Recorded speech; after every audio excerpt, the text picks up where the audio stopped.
Share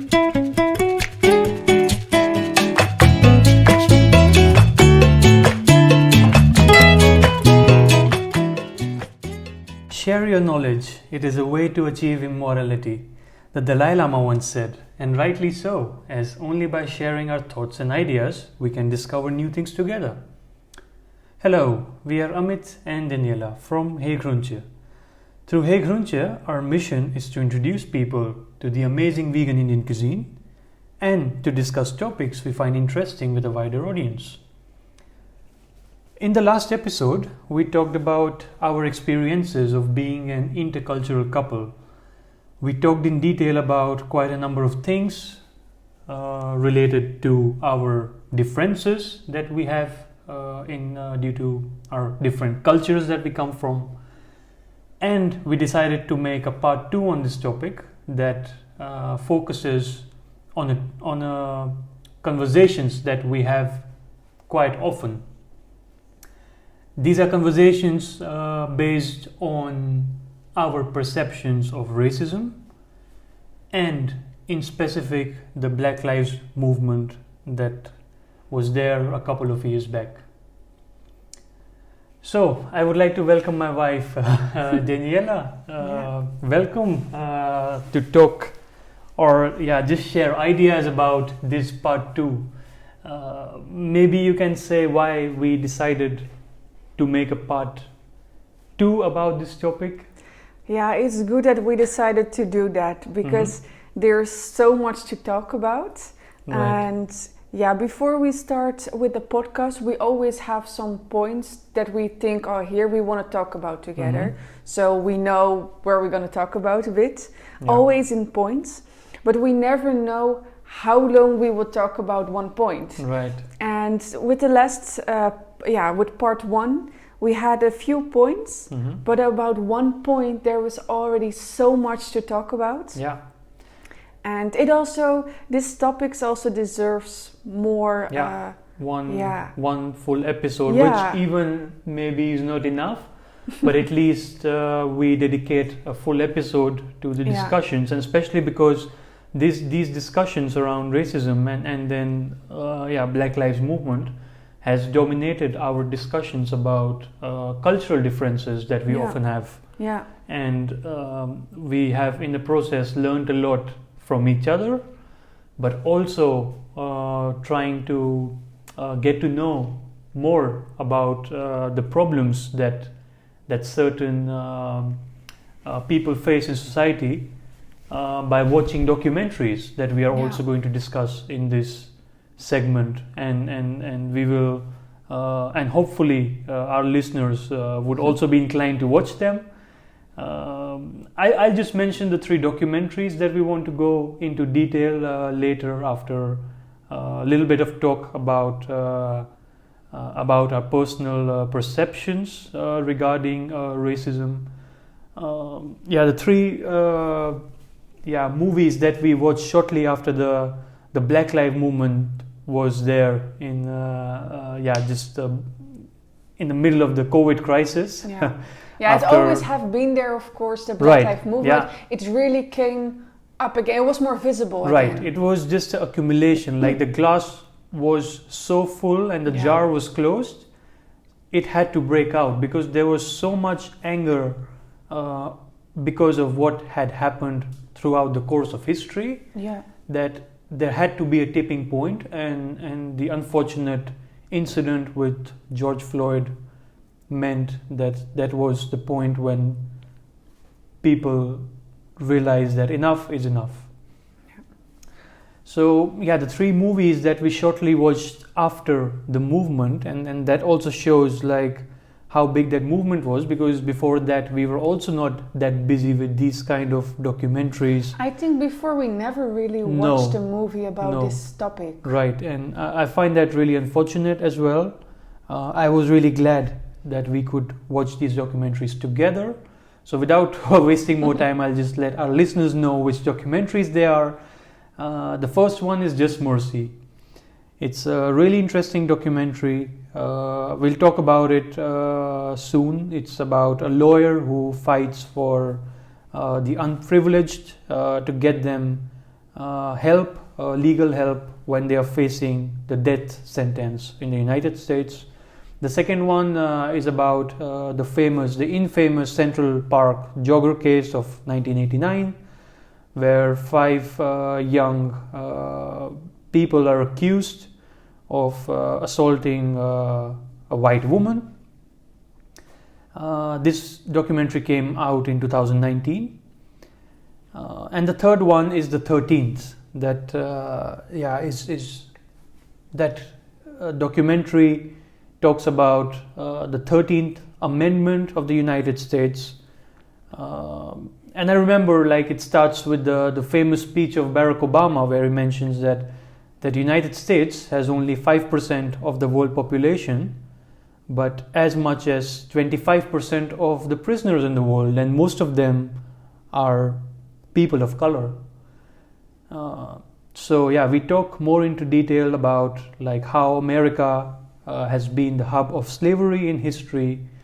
It's not an American problem, it's a worldwide problem.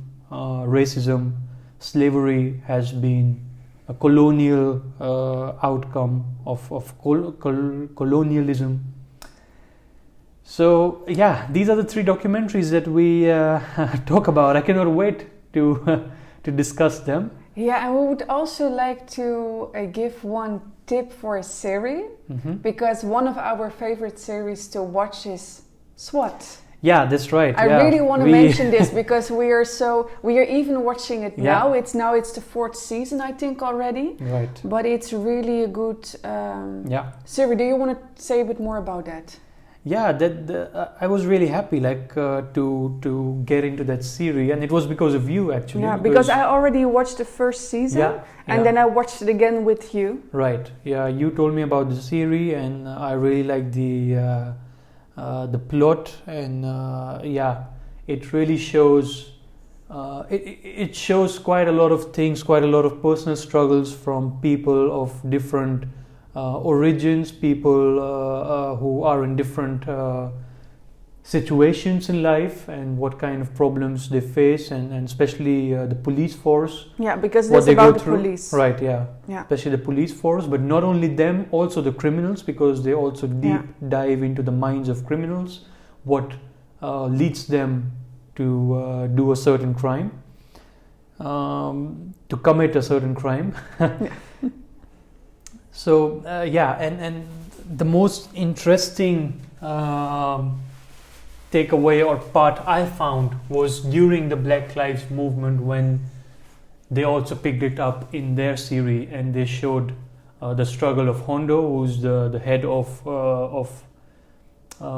like a SWAT team, and his struggles with the system, his struggles as being a black police officer, as being the head of a SWAT team, and being a person of color, and the anger that is inside him because he sees a lot of wrong happening, but he joined the police system to change that, but he still feels that he cannot make a difference, and even gets in trouble for doing the right thing, speaking up.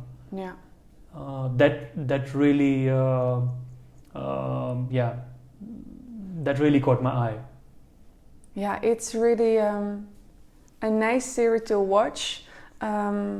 It's having the trail of what's happening, because it's like crime, so it's really you want to watch it for the crime, but if you really listen and look good at it, you also see the layers under it. You see where they really talk about, and that they really they really discuss things what are important. It's really nice how they filmed it, and how they filmed all the stories. Like every criminal has like her own story, but also the police officers, like how their day-to-day lives are, how difficult it is in the field, and then they also have personal stuff to deal with.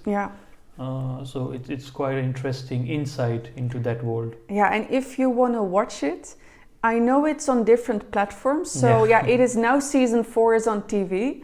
But I know that in some countries it's also on Netflix. Yeah. Like in India we could watch it on Netflix. In Netherlands we couldn't. Yeah. So it is on different platforms. Also for Dutch listeners, it is on Videoland. Yeah. There you can watch till season 3 now. So if you're curious to watch this also, or maybe you're already watching it, then that's nice.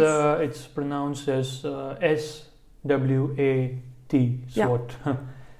Yeah. Yeah. So from us, we are really enthusiastic about this series.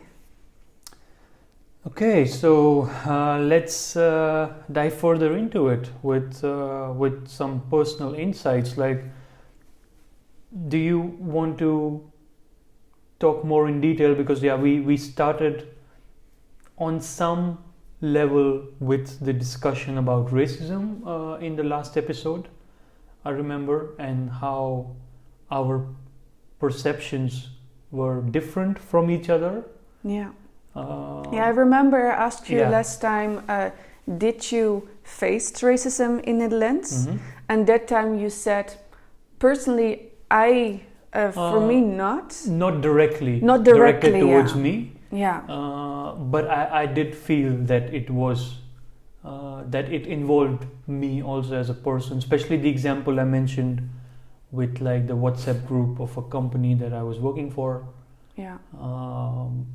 I didn't bring up that topic further. I think I should have now, learning from these documentaries and also from Hondo from SWAT, like how he speaks up when he sees something wrong. Yeah. And that I learn also now to do that. Like whenever you feel that something is wrong, you should definitely speak up, because otherwise people don't know if they are doing something wrong. What is the reason you didn't do it last time? In somewhere in my mind, like I didn't want it to become a big thing. Like I didn't want it to revolve around me and my feelings about a certain thing, when I knew that and I assumed that there's not going to be any outcome like going into it.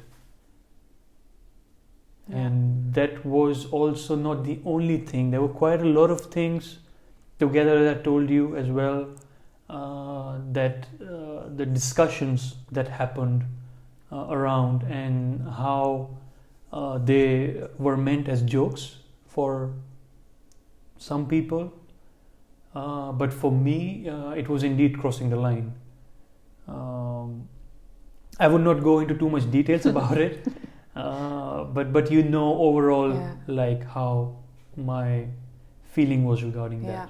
I also understand that. I think from my point of view it's really easy to say, oh, you should just have said something about it. But I also understand from your side, and then what if I said something about it, what would happen then, and how will people react on that? And especially I think if you are the only one, or maybe one, if you're less in number in a company, it's difficult to stand up. Not only in a company, as we see in this case, even a country, be it the United States, be it the Netherlands even, because a lot of people in Netherlands see racism as a big problem in the United States, and they feel that they are incapable of racism, but that cannot be further than the truth. Like it still exists here, and this is really our opinion. Some people, I think, might not agree to it, but what I have learned from my past experiences, that we should not be afraid of speaking out what we think is wrong in our eyes. Is a tradition of Zwarte Piet, black face, the equivalent of blackface. That still exists in Netherlands, and it's still legal, although in many places it's still it's controversial. Every year it's celebrated on the 5th of December every year. Maybe we should first explain what it is, because maybe you from a Dutch perspective, because you I'm still putting you in a box, like in a bubble, Yeah. but still as a white Dutch girl brought up with this tradition, who also had to play that character once, without really knowing a lot about his history. How can you summarize a tradition in your own words? Yeah, because we might have some listeners who not know what it is, but in Netherlands we have a tradition on the 5th of December that, I don't even know how to describe it. It's like a man who comes into the Saint country. Nicholas, Saint Nicholas, He comes to the Netherlands, mostly by boat. From Spain. And he is having some helpers. Mm-hmm. Because he comes to the Netherlands for a celebration, and children, they are getting a lot of gifts, small gifts, big gifts, but they are getting a lot of gifts. And he needs help for that. And all the helpers he is getting are from color. Yeah. And that's the word, like that's a pretty, it's the best word you could choose, I would say. I'm not attacking you, like a helper, because I would call it like slavery then and there. Yeah. Like, because like what my perception is, like, sorry for breaking you here, but my perception is directly when I got to know about it, is that, like, I remember, like, at university, that guy who I thought looked like Santa Claus, he's not, he's Saint Nicholas. He comes with a couple of black people, or just people with black faces painted around them. You cannot tell because they have gloves and all, and you cannot say like what their real origin is. It can be anyone, but mostly it's white people who paint their face black. They color their lips red. And in that time, in 2015, they were still doing that, because now they changed quite a lot of things in that. They do some things to their ears. Some earrings. They wear like something like a curvy hair and big earrings, for example. And they do something to their eyes to make them look bigger, and it is just more. It just makes it really evident that they are trying to mock some people, like in society, because these are just characteristics that are present in many people. And why would you create stories around it? And I even heard that earlier they even had changed, so it was really kind of a slave of that white person, and the white Saint Nicholas stood for like calmness, all the good things that God in Christianity supports. And those helpers or people who were with him, they represented the devil that had been captured and now had to be with these people. But that is my perception from the media that I have consumed regarding it. But go ahead with your story. And I said helpers because that is what that's what you get to know when you're a kid. Like when I was a kid, I just learned he's coming with gifts, and those people are there to help, because he cannot do it all by himself, so he needs people to help. When was the first time you heard about Zwarte Piet? Like, what's your first memory? Oh, I really don't know. Since like you were a baby, you celebrated with your parents, with your whole family. And since you're like going to school, or is it before that? Or? Already before that, like since like most parents, it's really for children. It's really a party, a celebration for children. So most families, if they are small children, they start celebrating. So I had an older sister. So when she's 3 years older. So that time when I was born, we were already celebrating it. And also nephews and nieces, they come over to celebrate together.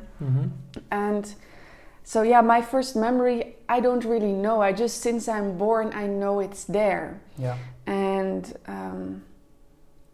it's just something we always celebrate. And as a kid, I never thought about what you're telling me now about the chain and about that you really find it looking like slaves. Yeah. As a kid, I never thought that way. Mm-hmm. For me, it was just a moment where I could get nice gifts, and I never looked farther. But I remembered when I grew older, once I had a job, and in that job we were also celebrating this day. Mm-hmm. And it was for us really normal to also be blackface for a day. Yeah. And I think, what age was I then? I think I was like 16. Yeah. And in that time, I didn't had a lot of friends that were colored, or there were not a lot of discussions about it, about racism. Yeah. And I remember I had to do it a day, and I was hating it. I was hating it because of the paint and everything. I didn't like it. But also, you felt the social pressure to... Yeah, I felt the social pressure to do it. But first it was more that I didn't like it to do because of the attention you get and you have to play a role. But also slowly I was like, why am I doing this? Yeah. Why would I color my face? And more... things became more clear about the racism part in it, that it's not okay to do it. And I was working at that place for I think 5 or 6 years, and every year I had to do it. And my first year I just did it without any doubt. And I remember the second year I already got more doubts, but then I felt the social pressure to do it. And also the pressure for my work. You just have to do it. It's your job. You have to do it this day. And I remember from the third year I think I was working there, I still was finding it difficult to say anything about it, but I just did it once. I said, okay, I do it once and that's it. Till that you also gained more confidence to say no, because I can imagine that you for longer working for them and you felt comfortable in saying no to certain things, and especially things that you were not sure about or didn't stand for completely. Yeah, and I even remember the last 2 years, I think I didn't do it at all. So I did it from the first year, I did 3-4 times. I was painting myself and I was getting into the role of blackface. And over those 5 years, I really felt more and more uncomfortable with it. Yeah, that's quite interesting, because nowhere in your story I can feel that you, or I can see that you ever felt that that this was like stereotyping people with a darker skin color. Yeah, and that's also the discussion. What is like for the last couple of years, it's a discussion that no Dutch people sees it as racism. I don't completely agree to that statement, because no Dutch people, if you say no Dutch people, or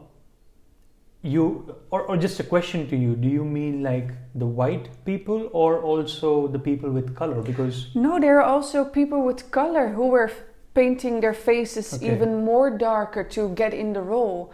So I don't want to say all Dutch people, and I really mean with all Dutch people, colored or not colored. But most of the people, let's say it like that, like maybe 80% of the people who are living in the Netherlands, they didn't see it as something bad. Did you have friends of color at school who you thought felt uncomfortable during this time, or they didn't participate in these? No. I like what I said in that time, and I really didn't talk about more than 5 years back. People didn't talk a lot about it, and I knew that people were demonstrating, but we didn't know a lot about it. It was not that much in the news, and people didn't talk about it, but slowly more and more people said something about it, and then more people like me were thinking, this is not okay what we are doing.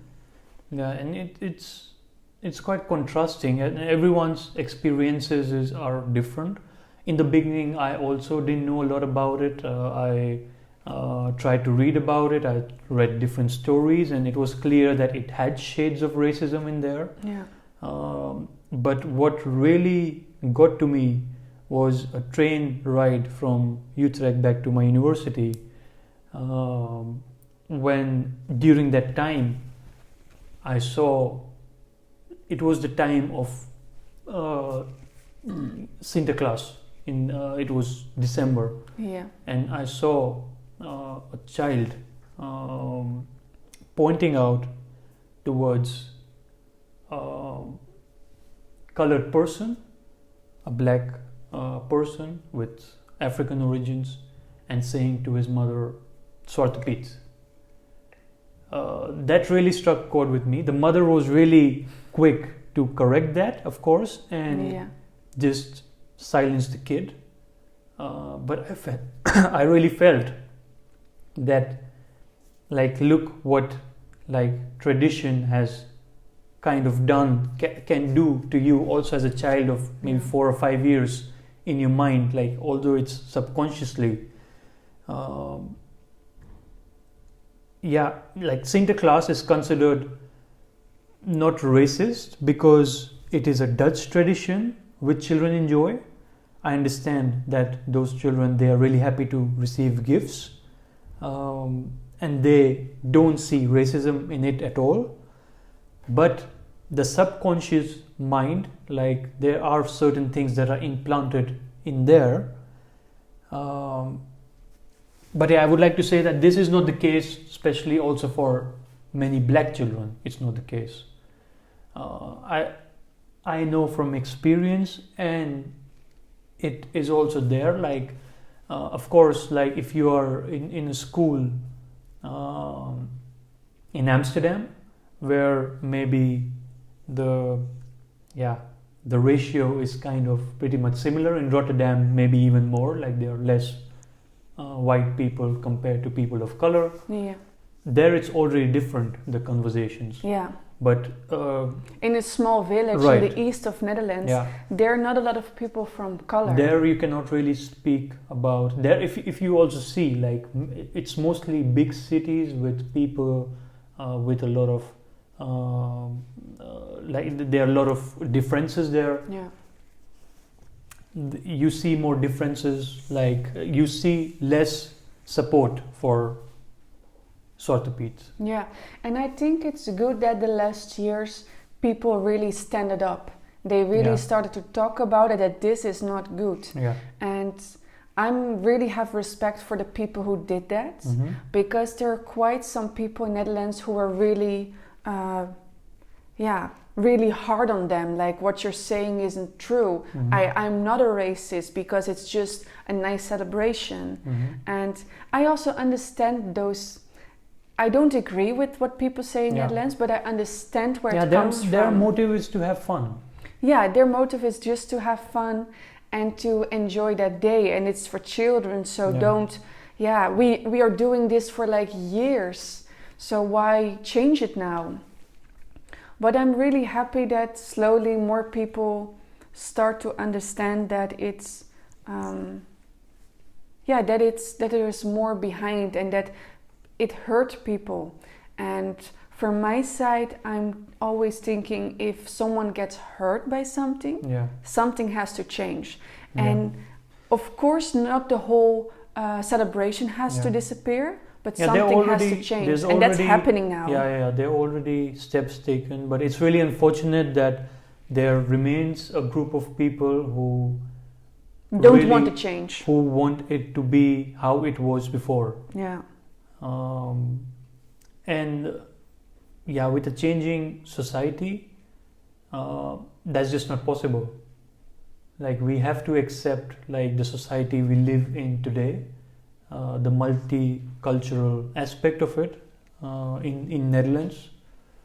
Blackface has already been banned in America a long time back, and a lot of times people associate, like, America with racial injustice more than their own countries, especially in Europe, although everything is part of the Western Bloc.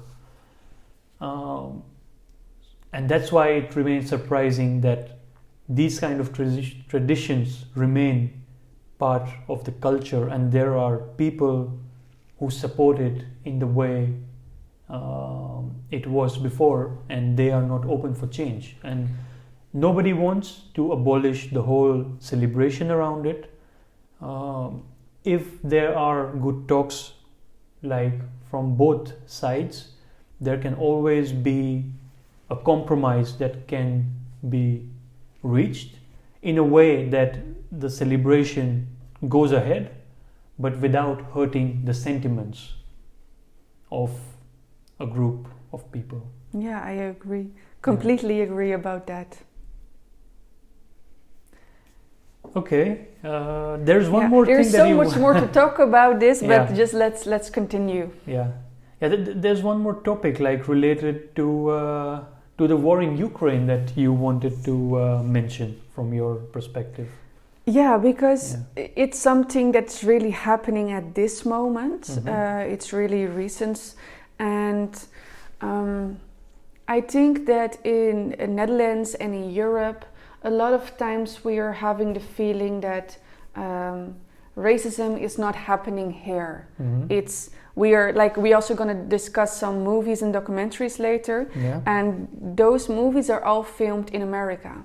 Yeah. So a lot of people, I think that they have the feeling, oh, but that's happening there. Yeah. I'm not racist, it's not happening here. Yeah. And I think that what happened in Ukraine, it's kind of showing that it is really also here, also close by, and this is Ukraine, but it's also... But what exactly happened? Do you refer to? What happened? Two things kind of happened. And I first want to discuss really short what happened in Ukraine, that because of the war between Ukraine and Russia, people in Ukraine, they wanted to get out of the country. And I understand that completely. Yeah. Everyone at that moment, if a country is at war, you are in panic, people want to get out. Yeah. And what happened at the border, especially the border between Ukraine and Poland, is that the people from Ukraine, they could just walk out. Yeah. So the natives of Ukraine, the white people, they even had a different line, like they had to stand in a queue. They could get easily in trains and across the border. Yeah. And there was a different line for people with another nationality or different skin color. Yeah. Different skin color. Yeah. And I'm not watching the news that much, but you, Amit, you're doing that. And not that much. Yeah, not that much anymore. Nowadays, less. Yeah. But in that time when something happens in the world, you always like to know more about it. It's directly on Instagram, Facebook. And you got to know about it that, those people, they were at the border and they couldn't get out. Yeah. And there were even stories when the Indians and African students were beaten up by the guards there. There's quite a lot of controversy around that point, and that shows, like, of course, on the bigger scale, it goes about the unfortunate war that is happening and affecting so many lives. Yeah. But on the other hand, we see like just something as basic as humanity, like is not being respected by people in these situations. It was quite difficult to see that, and it was unfortunate that it didn't get much more attention. Yeah, it should have get more attention. Right, especially in Western media, there was not a lot of coverage about it. No. And the other thing I would like to mention is that, because that was really painful to watch, because I saw quite some videos on internet about really what happened there at the border, at the train stations, that really people from color, they were really kicked out of the train so other people could get in. And the other thing I would like to say is that in the Netherlands, what really was quite a surprise for me, because it happened before that a lot of refugees from countries came towards the Netherlands, toward the west of Europe. Yeah. It happened so many times. Yeah. But this was the first time that refugees, because people from Ukraine in such numbers from were Europe. so welcomed in the Netherlands. Mm-hmm. It never happened before that they kind of really welcomed refugees. But I also think it never happened before. Okay, it happened before, but recently it didn't happen that people with a white skin color were refugees. Yeah. And I see in the Netherlands that they got so much help. People were offering their homes. Yeah. They were collecting a lot of stuff. They are creating so many places. Mm-hmm. And that should happen. Yeah. They should get those help. Yeah. But I am just...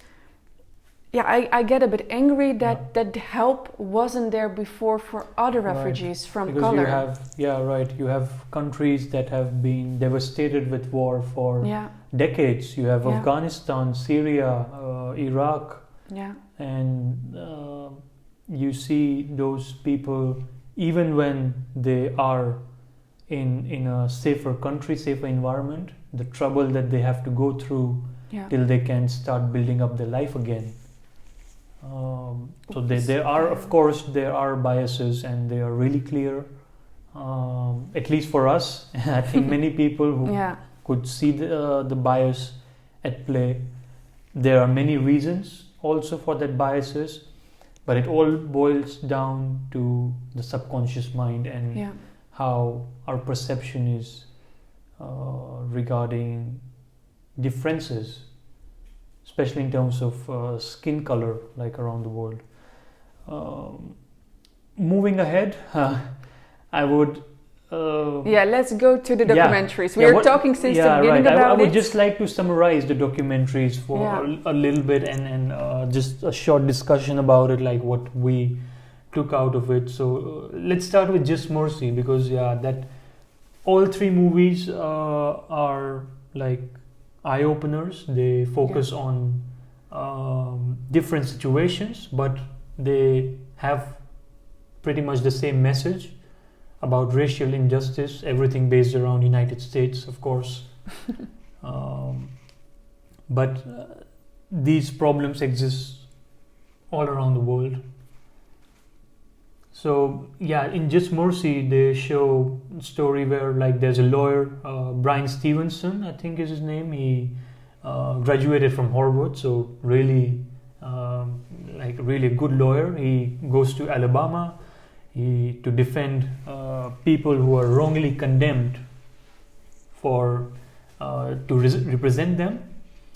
One of his first cases is that of Walter Macmillan, who was sentenced to die in 1987 for the murder of an 18-year-old girl, despite evidence proving his innocence.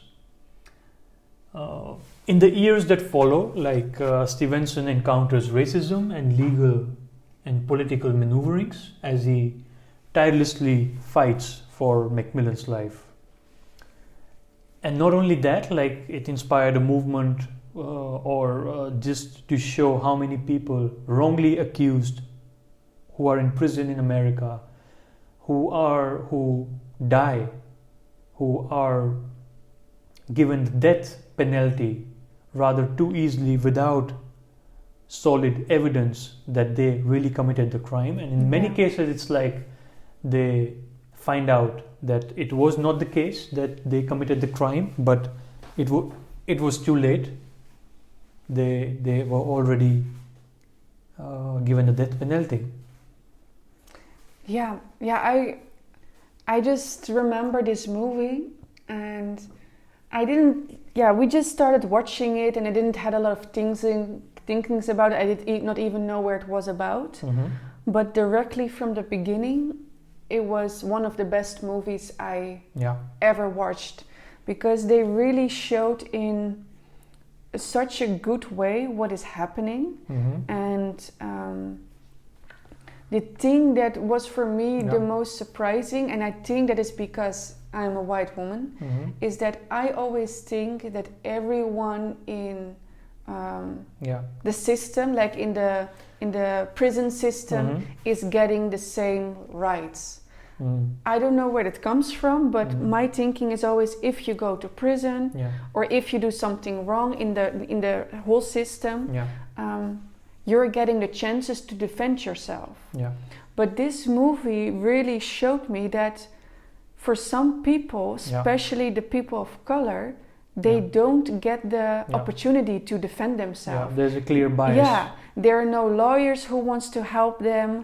And if a lot of judge, especially, I don't know always how to describe everything, but my feeling really, I was just surprised by it, that it was different than I thought. But just going back a little, do you think the media, like of course this was in 1987, then also media was quite prevalent, has to play a role in the way that you directly assume that the crime has been done by a person of color when you don't have evidence against them, or you have no evidence against no one, especially in a place which is dominated by a white population and where people already have these subconscious thinkings with negative events and people of color, that they easily pick up on them. Because here the case goes about an 18-year-old girl. There is no evidence at all who murdered her. The person got away with it, the person who did it, and it's clear that they just framed an innocent man for it, just so that they can find justice.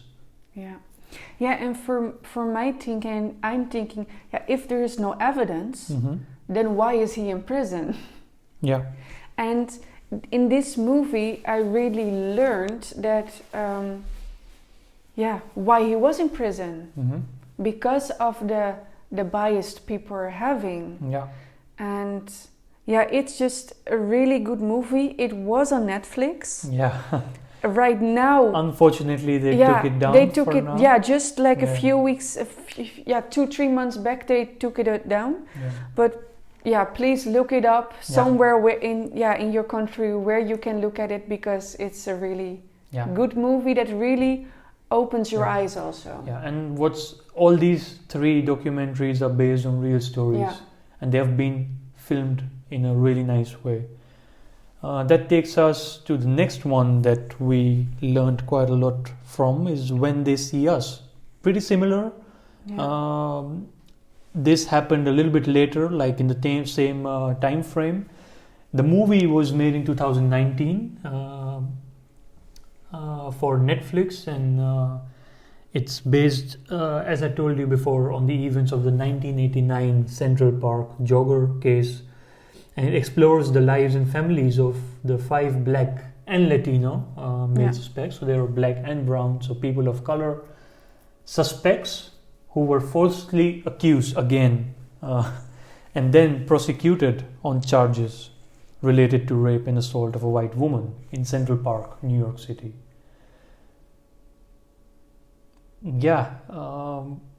Racial discrimination, emotional distress, just another case, and you have the same story again.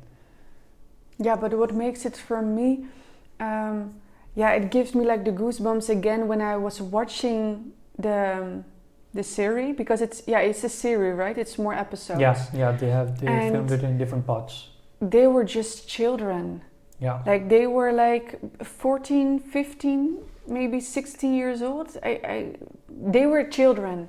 They were teenagers. And they didn't had a chance. They just said, you did it. And they kind of framed them to say also that they did it. Even they didn't do it. And and also like what I really found intriguing or surprising is the attitude of political figures, political parties, like how they think about it, and that gives you pretty much a big insight into people's mind, because politicians often speak for the people, otherwise they fear they will lose the power. Hillary Clinton, like the words that she used to describe the younger generation of African Americans,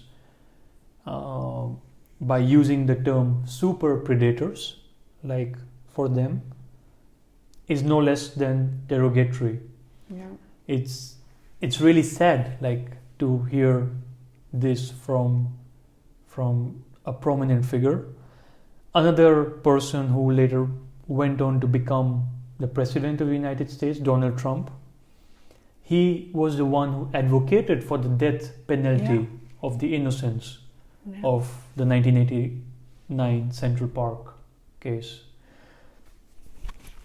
Without really going into detail and or even open to listen to the truth on the other side of the story. And also here, there was not a lot of evidence. No. They found they found sperm on the body from the girl, but it wasn't from those 5 teenagers. So there was no evidence. And the system was biased. Like, they were convinced that they had to prosecute someone, and these 5 young teenagers, they were just unlucky to be there. They were just easy prey, I would say. So they were not super predators. No. They were prey themselves. And the system was the predator in this case. It's a sad story. But justice prevailed, although too late. Like in 2014, they won a lawsuit against the New York State Department. It was the highest in history. It was settled for $41 million. It's really a lot of money. So much. It cannot still. Any amount of money can reverse the damage done to these teenage boys, like in their head, like mentally, physically, the years of life that they lost from. They were in prison from 1989 to 2002. I hope we are not giving too much away, because people still have to watch it. And if they didn't do it already. then we should move on to the next one. That's the 13th. This is really a real. It's more. The other ones are more a movie and a series, and this is like really a documentary. So this is about the 13 amendments that came during the Reconstruction period, as they call it in America, in the late 1800s, where like former slaves, because before that slavery was within laws. It was normal to have slaves.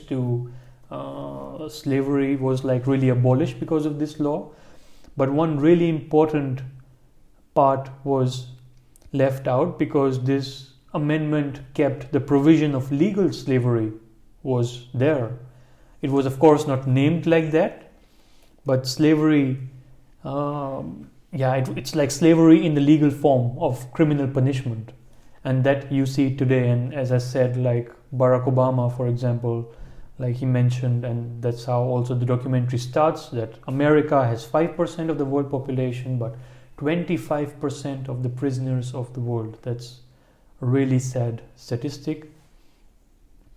This documentary, it explores the way the system of slavery contributes to the still existing racism in America today, and how the southern states in America, they highly criminalize petty offenses and use this as an excuse to arrest freemen and force them to work, like how prison has become kind of a business in America. Also something what really surprised me, that they just really made a business out of it. Just from people, maybe they committed a crime, but the crimes were so small that they kind of used them. And the system of private prisons, and how they keep things going, and how how they just make money out of it. Especially like young men are forced to work because they are in prison, and like how much like from another documentary or another series that we watch, Prison Break, you see how much they are paid. Like they are paid not even pennies for what the work that they do. instead of focusing on people's rehabilitation, the focus is on punishment, and that's not the right way to go, and it's backed up by law and skewed against people of color. So again, really sad. And there are also movies, like I remember, like the documentary talks about the movie The Birth of a Nation in America. It's quite a famous movie. I didn't know about that movie. I've still not watched it. No, I've we read still about have it. to watch it. Where like the racist group, the KKK, Ku Klux Klan, was portrayed like burning crosses, and they were portrayed in a positive light in the documentary. Yeah, and there are so many more movies and documentaries about this. If you know a nice one, this is for the listeners, if you know a nice documentary or movie that we didn't mention, please let us know. Because we always find it interesting to learn more about it. And just let us know. Yeah, that takes me also like to the first part. Like there are a little bit of bridges, like to the doll experiment that was done in the 1940s by a psychologist, it shows the psychological effects of segregation among African American children, like where you view like two dolls who are identical but with different skin colors, and the white one, you like children, because of the media they consume and their subconscious mind, they see it more positive than the other one, and the kind of self hatred and the lack of self-confidence that develops in people of color like already creates a bias like in the whole system from a really young age. So from my side, like I would like to sum it up by saying like racism around the world is eradicated on paper, but it still has seeds in the subconscious of many people around the world, and biased against people who are a bit like who are not favored by the system. Yeah, so it's good that more people start talking about it, that all those movies and documentaries we are mentioning, that it's there. So even people who don't, like for example with SWAT, even people who don't watching for like the for the knowledge they can get with the watching it, they might watch it just for the crime, and still they get to know more about it. So it's good it's there, and people get to know more about it. And people start to questioning their thoughts, the thoughts that they arise. They have to remember that is not how they are. Those thoughts are a result of what they consume. So they don't have to be, or they should try to think about this when they are walking in a park, jogging somewhere, and they see a group of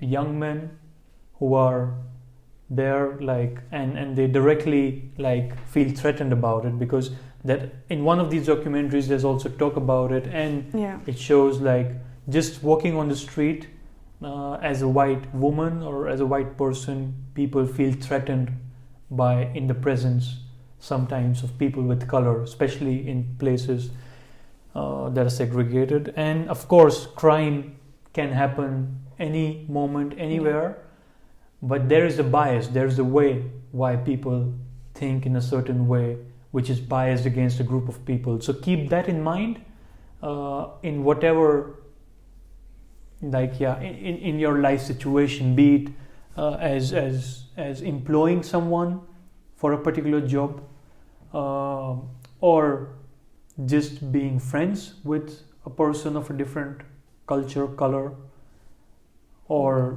just anything. We can almost make a part 3 about this, because there are even so many more things we can discuss. So maybe in one of our podcasts we will come back with a part 3, but for now let's close it. Thanks a lot to our listeners who have made this so far for another episode of the first season of the heygroentje podcast.